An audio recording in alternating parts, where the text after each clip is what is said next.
స్వరూపంలో లేనిది లేదు నాన్న. స్వరూపంలో ఉన్నది స్వరూపమే. ఆ స్వరూపం గురు రూపమే. గురువు అనేటువంటి ప్రత్యేకంగా ఏదీ లేదు.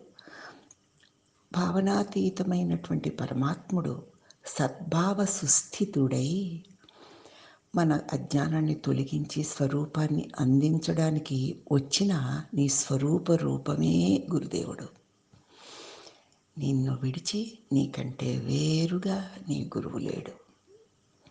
కాబట్టి నీ యందే నీ స్వరూపమే నీకే సద్భావ స్థితిలో గురువుగా సాక్షాత్కరించి నీ బరువులన్నీ తీసేస్తాడు. తీసేసి నిన్ను నీవుగా మిగులుస్తాడు. నీవు అనంత సచ్చిదానంద పరబ్రహ్మానివి. హరి ఓం తత్సత్.